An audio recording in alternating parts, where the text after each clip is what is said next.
Pada kesempatan kali ini saya akan membahas tentang unsur-unsur golongan 14. Unsur-unsur golongan 14 terdiri dari karbon atau C, silikon atau Si, germanium Ge, timah putih Sn, dan timah hitam Pb dengan konfigurasi elektron Ns pangkat 2, Np pangkat 3 di mana N sama dengan 2 sampai 6.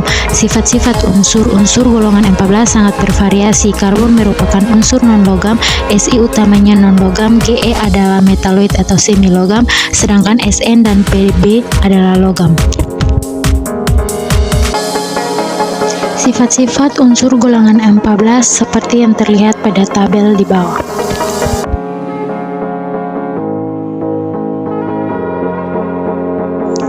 Unsur-unsur golongan 14 mempunyai kecenderungan untuk berkatenasi, yaitu kecenderungan untuk berikatan di antara unsur-unsurnya sendiri. Kekuatan ikatan kovalen tunggal unsur-unsur golongan 14 dengan unsur-unsur golongan lain secara umum berkurang dengan meningkatnya nomor atom.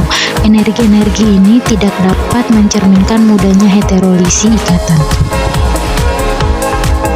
Senyawa-senyawanya dari unsur golongan 14 berada dalam keadaan tetravalen, potensial ionisasinya sangat tinggi sehingga jarang ditemukan sebagai ion 14. Sedangkan harga elektronegativitas unsur-unsurnya tidak mengalami penurunan yang teratur dari Si ke Pb, dan perbedaannya sangat kecil atau tidak nyata. Karena harganya sangat rendah, maka sulit untuk membentuk ion 4000. Keadaan valensi yang lebih rendah atau divalen dapat berbenade pada karbon Si, Ge, dan Sn. Terbentuknya keadaan divalen disebabkan oleh adanya pasangan inert. Kestabilan keadaan divalen meningkat dengan meningkatnya nomor atom dan senyawanya bersifat ionik, dan Sn2+ dan Pb2+ bersifat sebagai reduktor. Unsur karbon. Karbon mempunyai isotop dengan komposisi 12C sama dengan 98,89% dan 13C sama dengan 1,11%, sedangkan 4C merupakan kelumit dan bersifat radioaktif. 14C terbentuk di atmosfer karena tumbukan neutron berenergi tinggi dengan 14N. Karbon di alam banyak terdapat sebagai senyawa-senyawa organik maupun anorganik. Karbon di alam dapat dijumpai dengan sebagai senyawa-senyawa organik maupun anorganik. Sebagai senyawa organik di alam banyak terdapat dalam bentuk garam-garam karbonat. Karbon dalam bentuk bebas ada dalam dua bentuk alotropi atau kristal, yaitu bentuk grafit dan intan.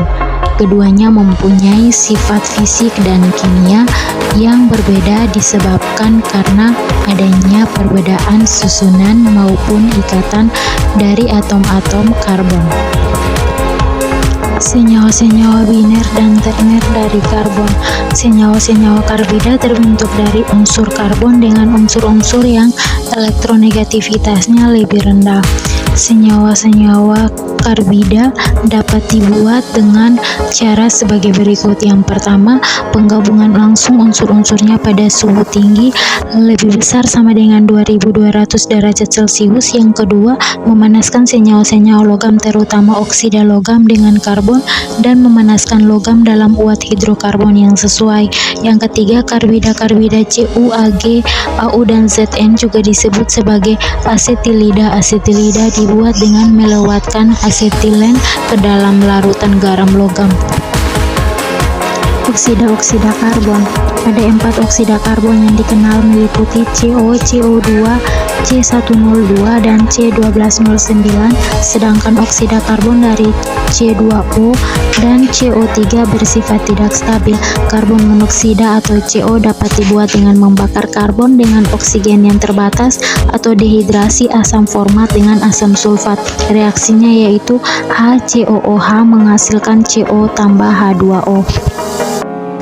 Karbon dioksida dapat diperoleh dari pembakaran karbon atau hidrokarbon atau dari kalsinasi CaCO atau dengan mereaksikan asam encer dengan CaCO3. Karbon dioksida bersifat asam dapat direduksi menjadi metanol asam format, asam oksalat atau metana. CO2 dalam air akan membentuk asam karbonat yang tidak stabil. Pada reaksinya dengan basa akan menghasilkan garam karbonat dan bikarbonatnya. Reaksinya yaitu CO2 ditambah dengan H2O akan menghasilkan H2CO3. Yang kedua, H2CO3 ditambah dengan NaOH menghasilkan NaHCO3 ditambah dengan Na2CO3.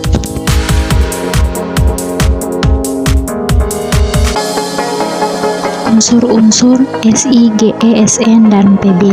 Silikon atau Si kelimpahannya besar di kulit bumi sebesar 28%. Berat silikon di alam terdapat sebagai mineral-mineral silikat, sedangkan Sn dan Pb termaksud unsur-unsur yang relatif jarang atau 10% berat, tetapi dikenal karena manfaatnya yang besar dalam industri dan relatif mudah diperoleh dari sumber alamnya.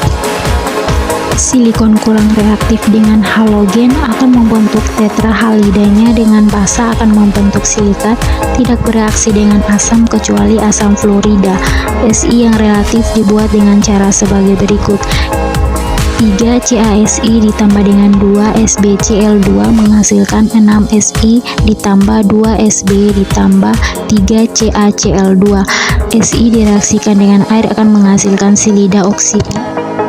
Si ditambah H2O menghasilkan SiO2 ditambah H2. Germanium sedikit lebih reaktif dibanding Si, dapat larut dalam asam sulfat dan asam nitrat pekat. Sn dan Pb dapat larut dalam berbagai asam dan mudah diserang oleh halogen, bereaksi secara lambat dengan alkali dingin tetapi bereaksi cepat dengan alkali membentuk starat dan pundat. Timah abu-abu pada 20 derajat Celcius kerapatannya 5,75 dengan struktur seperti intan, bentuk logamnya beta atau timah Sn putih pada suhu yang sama kerapatannya 7,31 dengan struktur kisi kemasan rapat terdistori.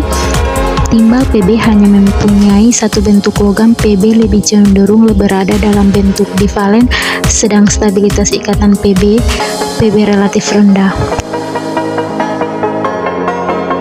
Senyawa-senyawa biner dan terner. Silikon, germanium atau oksida-oksida Si dan Ge dapat bereaksi dengan logam alkali atau magnesium membentuk berbagai silidas atau germanida.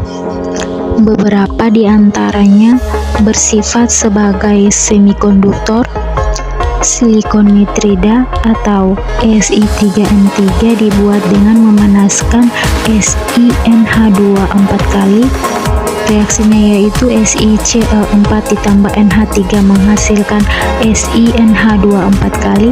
Semua unsur golongan 14 dapat membentuk senyawa hidridanya. Silikon membentuk sejumlah hidrida sejenis yang disebut dengan silana atau analog dengan alkana. Semua senyawa hidridanya tidak berwarna.